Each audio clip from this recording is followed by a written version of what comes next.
बिस्मिल्लाहिर्रहमानिर्रहीम व अतिम्मुल हज्ज वल उम्रत लिल्लाह सदक़ल्लाहुल अज़ीम। मेरे दोस्तों और बुज़ुर्गों, अज़ीज़ नौजवान साथियों और सुनने वाली मेरी तमाम माएँ और बहनों, उम्मत मुस्लिमा की सब दोस्त अहबाब जो हज और उम्रे की सादत हासिल कर रहे हैं, वो अब इन मसाइल को भी जान लें कि तवाफ़ के बाद 2 रकत पढ़नी थी, वो मैंने मसला बता दिया था। अब तवाफ की अक़साम कितनी है, इसके मुतालिक मैं आप लोगों को बताना चाहता हूँ।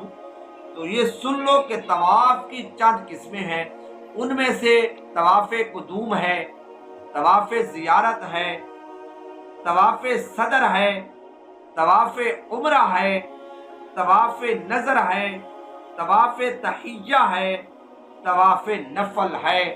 ये चीज़ें याद कर लो, आपको इंशाअल्लाह काम आएंगी। तवाफ़े कुदूम क्या होता है? ये बड़ा आसान है। तवाफ़े कुदूम कहते हैं यानी आने के वक़्त का तवाफ़, इसको तवाफ़ुल लिक़ा भी कहते हैं। ये इस आफाकी के लिए सुन्नत है जो इफ़राद या हज किरान कर रहा हो, और तमत्तु और उम्रा करने वाले के लिए सुन्नत नहीं, गो आफाकी हो। और इसी तरह अहले मक्का के लिए भी नहीं। हाँ, अगर कोई मक्की मीकात से बाहर चला जाए और आते हुए इफराद या किरान का एहराम बांध कर हज करे, तो इसके लिए मसनून है कि एहराम के बाद जब मक्का मुअज़्ज़मा में दाखिल हो तो तवाफ़े कुदूम कर ले। इसका आखिर वक़्त वकूफ़े अराफात से पहले है, यानी वकूफ़े अराफात से पहले पहले किसी भी वक़्त तवाफ़ कर ले तो इसको तवाफ़े कुदूम कहते हैं। ये एक तवाफ़ की किस्म गुजर गई। दूसरी जो है ना किस्म है तवाफ़े ज़ियारत। इसको तवाफ़े रुकन भी कहते हैं और तवाफ़ फ़र्ज भी कहते हैं। ये ऐसा तवाफ़ है कि अगर ये तवाफ़ नहीं किया तो ये आपका हज भी अदा नहीं होगा, क्योंकि ये हज का रुकन है, हज का फ़र्ज है तवाफ़े ज़ियारत। और ये 10वीं ज़िलहज्जा की सुबह सादिक से शुरू होता है और अय्यामे नहर यानी 10वीं से 12वीं तक करना वाजिब है। इसके बाद किया तो ताखीर की वजह से दम भी वाजिब हो जाएगा। ये हो गई तवाफ़े ज़ियारत। अब आगे है तवाफ़े सदर यानी वापसी का तवाफ। इसको तवाफ़े विदा भी कहते हैं।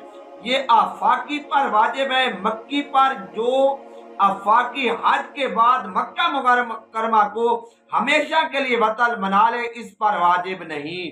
ये तीनों तवाफ हज के साथ मखसूस हैं। ये समझ लो, तवाफ़े ज़ियारत, तवाफ़े सदर और तवाफ़े कुदूम। अब है तवाफ़े उम्रा। ये उम्रा में रुकन और फर्ज है। इसमें इस्तिबा और रमल करे और तवाफ के बाद साई भी करे। इसको कहते हैं तवाफ़े उम्रा। पांचवी किस्म जो है ना तवाफ की, तवाफ़े नजर है, यानी कोई बंदा नजर मान ले तो उसके लिए अब तवाफ करना वाजिब हो गया है, वो तवाफ जरूर करेगा। और तवाफ़े तहिया ये होती है, जैसे बंदा मस्जिद में दाखिल होता है तो 2 रकत तहियतुल मस्जिद पढ़ता है, इसी तरह तवाफ़े तहिया भी होता है। ये भी उसी की किस्म में से है। और 7वीं किस्म जो है ना तवाफ़े नफल है। जिस वक़्त मुनासिब जाने इसको अदा कर सकता है, इसका भी बहुत बड़ा सवाब है। ये तवाफ़ की कुछ चंद किस्में थी जो मैंने आपको बता दी हैं। अल्लाह ताला से दुआ है अल्लाह ताला अमल करने की तौफीक अता फरमाए।